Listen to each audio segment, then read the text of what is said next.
Hola, espero que haya pasado bien.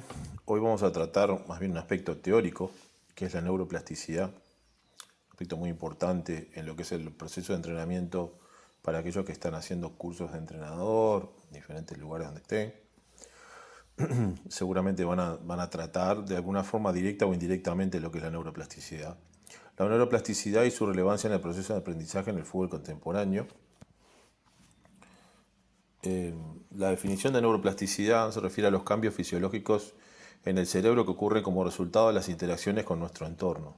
Desde el momento que el cerebro comienza a desarrollarse en el útero hasta el día que morimos, las conexiones entre las células neuronales en nuestro cerebro se reorganizan a nuestras necesidades adaptativas. Este proceso dinámico nos permite aprender y adaptarnos según nuestras experiencias. La neuroplasticidad o plasticidad neuronal es un proceso mediante el cual las neuronas consiguen aumentar sus conexiones con las otras neuronas de forma estable a consecuencia de la experiencia, el aprendizaje y la estimulación sensorial y cognitiva. El proceso por el cual el cerebro está constantemente reorganizándose a sí mismo a lo largo de nuestra vida. Estos no son eventos únicos, sino que ocurren constantemente en nuestro cerebro.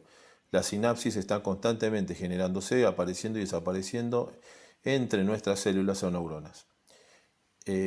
Puse una frase de Antonio Damasio, que es un, eh, un famoso neurocientífico. El cerebro, portugués, el cerebro no es un amontonamiento de neuronas que hacen siempre lo mismo, estén donde estén, ¿no? Y es una crítica a Einstein, ¿no? Diseñar tareas basadas en los principios de la neuroplasticidad.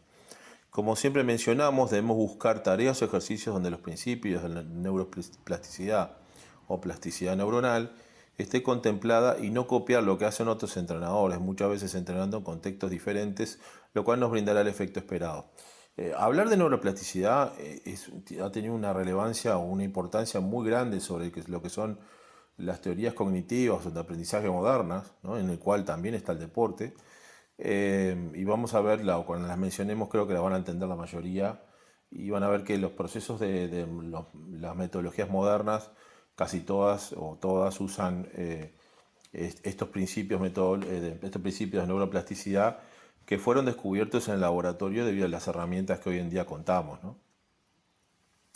Tampoco, como ocurrió en el pasado, las tareas o ejercicios deben seguir un único aspecto o dimensión, por ejemplo, como ocurría que en el pasado, donde se regía todo el proceso de entrenamiento bajo la dimensión física y donde el rol del preparador físico era el más relevante, a tal punto que muchos clubes contrataban exfutbolistas de renombre sin estudio y experiencia para trabajar, aunque sí con un preparador físico de experiencia contrastada, y esto lo siguen haciendo, lo siguen repitiendo, es decir, que contratan a un preparador físico de mucha experiencia o renombre y un entrenador que de repente no tiene mucha experiencia o se sabe que no tiene mucho conocimiento de entrenamiento, o de metodología o de táctica, pero como tiene mucho nombre y como maneja el vestuario, según los dirigentes, consideran que la experiencia de haber sido un futbolista de alto nivel le da más herramientas para llevar un vestuario, contratan en este caso una dupla técnica formada de esta manera.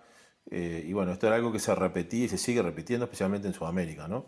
Hoy sabemos que eso no funciona, no solamente debido a la experiencia, sino debido a que el fútbol ha tomado un camino científico iniciado en los 80 por el profesor Víctor Frade en Porto y por Francisco Seirulo en Barcelona. Hoy nos regimos bajo otro paradigma, el de la complejidad. En la ecuación antigua, nosotros solo tomábamos en cuenta el estímulo y la fatiga. Y en la actual, tomamos en cuenta no solo el estímulo y la fatiga, pero luego también la adaptación que obviamente se refiere a un organismo, ¿no? Entonces, ahí es donde empieza la complejidad, porque la adaptación y la fatiga van a variar según el organismo, ¿sí? No todos van a reaccionar y no todos van a tener los mismos estímulos. Es muy difícil hablar de periodización, aplicar periodización de deportes individuales a deportes colectivos, ¿no? Es lo que plantea la periodización táctica, que es imposible hacerlo. ¿Cómo promover la neuroplasticidad en las tareas? Bueno, uno de los aspectos más importantes son las repeticiones, ¿no? Debemos buscar que en las tareas existan muchas repeticiones. Dentro de la presión táctica, la repetición sistemática es uno de los principios metodológicos. Simplemente afirmar algo tan simple como que cuanto más hacemos algo, mejor lo hacemos. La repetición es la madre de la perfección, dicen, y de acuerdo a los estudios recientes, esto realmente es así. Es decir, que nosotros para dominar, hablamos siempre que en el fútbol son acciones preconscientes, ¿no? A alta velocidad, de determinada complejidad, motrices muchas veces. Entonces, para nosotros dominar esas acciones, para que el futbolista las domine, necesita determinada cantidad de repeticiones, ¿no? Es fundamental en consecuencia, no podemos pensar que un futbolista porque haga 2 o 3 repeticiones una cosa o porque se la mostremos en una pizarra y no haga ninguna, va a aprender algo, o si va a aprender a efectuar una acción de juego, ¿no? La intensidad, mientras más intenso el estímulo, más demandará sobre nuestro sistema o organismo, ¿no? Cuando hablamos de intensidad, no solo estamos hablando de intensidad física, sino primordialmente intensidad mental, ¿sí? Debemos preparar a los futbolistas para que estén habituados a efectuar conductas de alta intensidad nerviosa y mental. Esto a altos niveles de estrés emocional y físico, cuando el deportista lo haga en una relación de juego, ese estímulo que verá en un encuentro no será algo nuevo para él o ella, ¿no? Recordad que las tareas o los ejercicios y las acciones tienen una fatiga mental. Si nosotros habituamos a nuestros futbolistas a efectuar acciones donde se genere fatiga mental, cuando ocurran esas mismas acciones o acciones similares en el encuentro, para ellos no será nada nuevo, ¿no? En cambio, si nosotros estamos entrenando siempre de forma descontextualizada del juego, sí lo será un nuevo estímulo, ¿no? Timing o coordinación. Las tareas deben buscar eficiencia motriz. Lo podemos definir como que las neuronas que se disparan juntas se conectan juntas. Cuando iniciamos un movimiento, actúan diferentes grupos musculares juntos que son activados por diferentes partes del cerebro. Mientras más veces se haga esto, más eficiente será el gesto o movimiento. Las tareas deben estimular la eficiencia en los movimientos y la inteligencia en el juego, ¿sí? Creo que la definición es muy clara, ¿no? Es decir, determinada acción, determinada tarea, se van a despegar unas neuronas, ¿sí? Que van a hacer que diferentes grupos musculares actúen de forma conjunta, ¿no? Y que sean activadas por diferentes partes del cerebro. Mientras nosotros más entrenemos eso, ¿sí? Más eficiente será el cuerpo en efectuar del futbolista esas acciones en los encuentros.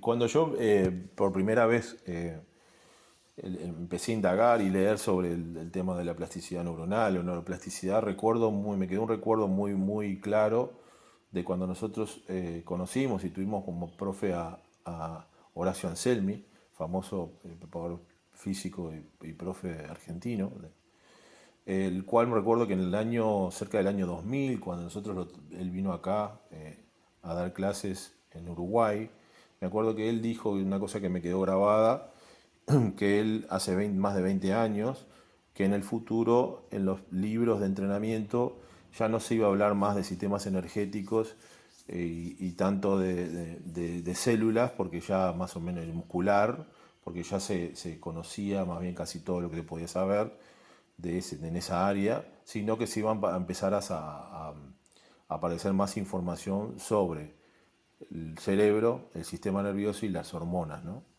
Y realmente es así, ¿no? Hoy en día está surgiendo, gracias a las herramientas que hoy en día se cuenta la ciencia, para poder explicar muchos de estos aspectos, ¿no? Dificultad. Las tareas o ejercicios deben tener un nivel óptimo de dificultad, no deben ser demasiado simples ni demasiado complejas. Deben tener suficiente dificultad para que haya una adaptación o aprendizaje, pero no demasiada complejidad para que el futbolista no la pueda resolver. Si la tarea o ejercicio es demasiado simple, la superará con facilidad y esa tarea no ejercerá como estímulo, no habrá una adaptación o aprendizaje. Si la tarea es demasiado compleja, no logrará superarla, tampoco habrá una adaptación o aprendizaje. Es ahí donde debemos buscar el descubrimiento guiado como forma de orientar, pero no dar respuestas, de guiar ese descubrimiento. Así que tenemos que buscar una tarea que no sea demasiado fácil para que el futbolista la supere fácilmente, ¿sí? O lo podemos hacer en forma progresiva también, ¿no? Buscando una progresión de esto, ¿no? ¿Sí? Poner una tarea, por ejemplo, un ejercicio de pase sería una tarea muy simple si no le damos mucha información de técnica individual sin balón, por ejemplo, ¿no? pero puede en principio ser una tarea muy simple, ¿sí? Si nosotros repetimos esa tarea durante varios minutos, muchos minutos, esa tarea ya no va a ejercer un estímulo. Si pasamos un jugador en una posición determinada, pasa un balón, una pelota, con el interior, el otro controla y pasa de vuelta para atrás y no se mueve, ¿sí? Ya después de determinado tiempo eso ya va a dejar de sentir, de ejercer como estímulo. Entonces siempre debemos buscar una tarea donde vaya una progresión hacia una complejidad mayor, ¿sí? Para que empiece a ejerza como estímulo, o una tarea eh, adecuada al individuo, ¿no? Si la tarea es demasiado compleja, no, tampoco va a pasar lo mismo, tampoco va a servir, porque esa tarea en esa tarea no va a haber una adaptación nuevamente, un aprendizaje, ¿no? Ese es en síntesis el tema de la dificultad, como ni muy muy ni tan tan, como dicen el dicho popularmente. Especificidad. Debemos hacer tareas o actividades específicas al deporte que practicamos. Como afirma José Mourinho, nunca van a ver a un pianista entrenando corriendo alrededor de un piano. La plasticidad ocurrirá en respuesta al estímulo específico que se entrene. Este es uno de los aspectos donde más ha cambiado el entrenamiento del fútbol moderno. Antiguamente, debido a que el fútbol se planificaba y controlaba solo por el preparador físico o profe, y la dimensión física, se contaba con periodos generales donde prácticamente los futbolistas no hacían tareas o ejercicios específicos. El futbolista debe entrenar en situaciones de juego reales o similares al juego. De esto que mencioné recién, los que tienen más años relacionados al juego seguramente darán fe de antiguamente las pretemporadas donde estábamos de repente un mes y medio sin ver una pelota de fútbol, ¿no? Antiguamente se entrenaba porque se pensaba que esta era la forma, la mejor forma o la forma más óptima, ¿no? Pero bueno, hoy en día no es lo adecuado, ¿no? Prominencia o significado. Debemos hacer tareas o ejercicios que tengan significado o signifiquen algo importante para el futbolista. La memoria es selectiva y mientras más se relacione el conocimiento con las consecuencias que va a tener, más fácil será que lo recuerden y apliquen. Debemos buscar que los futbolistas comprendan las tareas y puedan solucionarlas.